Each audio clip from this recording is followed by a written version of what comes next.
know it's Halloween. I guess everyone's entitled to one good scare, huh? They're coming to get you, Barbara. He's sick.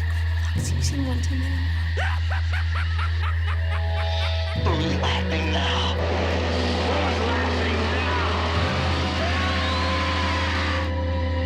Hey, I'm Saidbh, and this is the 404 Halloween podcast. So, this is the fourth episode of the Halloween series, and this will just be me talking about the origins of Halloween. We think it's really important for us as Irish people to speak about where Halloween came from, why it's important to us as a festival and celebration, what it was like for us as kids as well, and how it's bled across the world for others to enjoy too. So basically, Halloween is an ancient Celtic spiritual festival, originally known as Samhain, that dates back to about 2,000 years ago. Some historians would say that it dates back much longer than that. Samhain is like a Gaelic word. It's spelled Samhain, which also means November in the Irish language. The Celts, which were spread across Ireland, the UK, and northern France, they came together as a community with Druid priests, and they lit bonfires and they dressed up as harmful spirits to disguise themselves. It marked the last day of summer and harvest and getting ready for the cold winters, which usually meant a lot of death. People believed that it was the one night a year when the barriers between the physical and spiritual world became thin. Since people believed this, they would leave offerings to the spirits,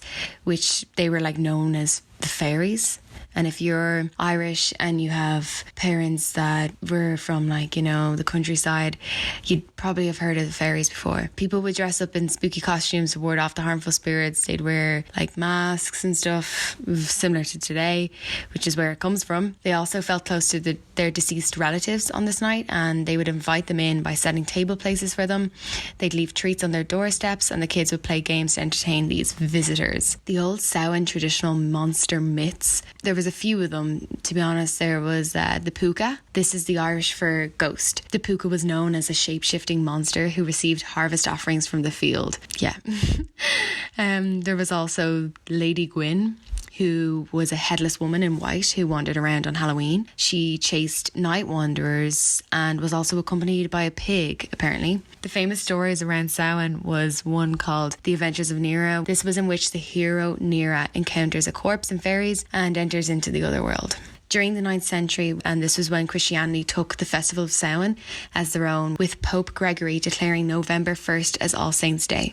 They incorporated the traditions of Samhain with bonfires and stuff like that. They kept all that, the dressing up and stuff, and they still believe the barriers between the spiritual and the physical world were lowered. October 31st then became known as All Hallows Eve, obviously later becoming known as Halloween, which contained a lot of the pagan rituals. An interesting period of time was when the Roman Empire took over Celtic land. 2 Roman festivals were combined with Samhain, one being Feralia, which commemorated the dead passing, and Pomona, which was the Roman goddess of fruit and trees. The symbol of Pomona is the apple, which hints to where the bobbing apples come from in early Halloween traditions. So if you ever remember doing Halloween traditions when you were a kid, there was the bobbing apples, the apples in the water, where you would put your hands behind your back and you'd plant your face into the water and try to take a bite of an apple, and whoever got the apple first was the winner. But I think back in the traditional times it meant that it was the first person who was going to get married or something, I think. And then during the Middle Ages, between 500 AD and 1500 AD, this brought forward the celebratory festival, which they created bonfires nearer to their farms, which was a big tradition said to have protected them from the fairies and witches. They carved turnips, which were referred to as jack-o'-lanterns. So this term is most commonly used in modern day America to call a carved pumpkin, which you'd hear in Halloween movies. The kids are always calling them a jack-o'-lantern and stuff. Then there was the Dumb Supper, as it was known as a tradition that began around this era when people would invite their dead ancestors to join them for dinner. And they would go on to update the dead on what the news the past year has brought them, which was kind of nice. It's a bit of a nice tradition. There's a lot of old traditions that a lot of people might have heard of from parents and stuff like that. They also involved trying to find a young woman a husband. God, before the next Halloween would roll around. These rituals would occur all around where Halloween was celebrated. So like in Ireland, in Scotland, in Wales, wherever there was, Catholic people around. Such as in the 18th century in Ireland, there was like a matchmaking cook that would put a ring inside a bowl of mashed potatoes. Yeah, very, very Irish. And with the hopes that a person who found it would actually find true love. And then in Scotland, there was fortune tellers that would give a young woman hazelnuts, and she would name each hazelnut for each potential husband, lover, whatever. And she would throw the nuts into the fireplace, and whichever nut burned to ashes would be said to have been the girl's future husband. However, like some people say that it was actually the opposite, that the nut that turned to ashes would be the love that would not last. But yeah, these are kind of crazy traditions that kind of went on, which I guess I've heard glimpse of, but like from doing like research on it and stuff, I've been a bit amazed at this stuff. There was also another one I found that was another weird one. It was always women why was everyone trying to push women to get married? Apparently girls would toss apple peels behind their backs in hopes that the peels would leave like an initial mark on the ground, and this was said to be the first letter of their future lover's name. And like I said earlier, like bobbing apples, that was a traditional Halloween game that we would play as kids. And there was also the hanging of the apple on the string, where you would be blindfolded and you'd have to try to take a bite from the apple. Another Irish tradition I remember is the barn brack, which there'd be like a cheap ring stuffed in on the inside, which was definitely taken from the older traditions.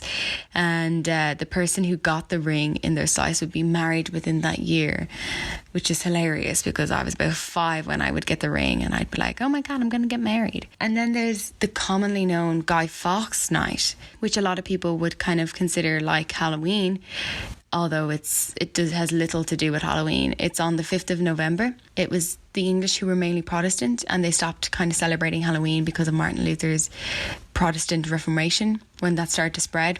This religion did not believe in saints, so they had no reason to celebrate the eve of All Saints' Day, Halloween.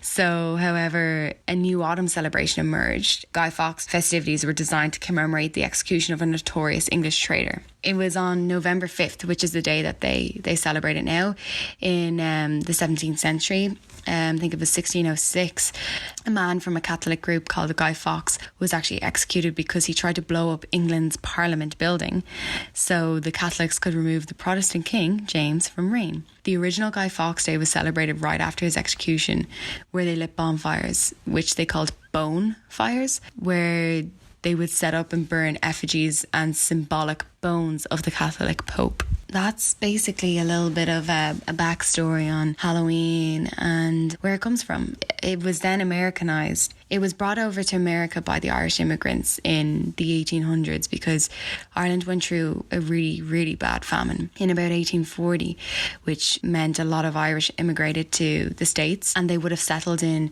New York and Boston and everything. There's a huge Irish community over there. They brought over the traditions of Halloween, which America really took kindly to, and they really made it their own, and they've definitely brought it to life with trick-or-treating and the carving of the pumpkins and just going crazy with the dressing up and stuff. And it's really nice to see, and it's great. Even this year I've noticed that Halloween is a lot bigger than other years, and I really like that because I know a lot of people say that they really don't like Halloween, and I love like the vibes and stuff, and just like from watching the movies, it's a really nice night. On Halloween I always think of like going to like a really fun Halloween party like how it is in the movies, and it's just really nice to see that it's actually becoming a bigger thing again, because unfortunately that we're in this pandemic we can't actually go to a party, but you know, hopefully next year when things go back to normal we can celebrate it again like this. And I love dressing up, and I love like, you know, really making an effort, and you know, seeing people like really make an effort and their creative side comes out, and I think it's amazing. Like I think it's great, and it's really fun. I think it's a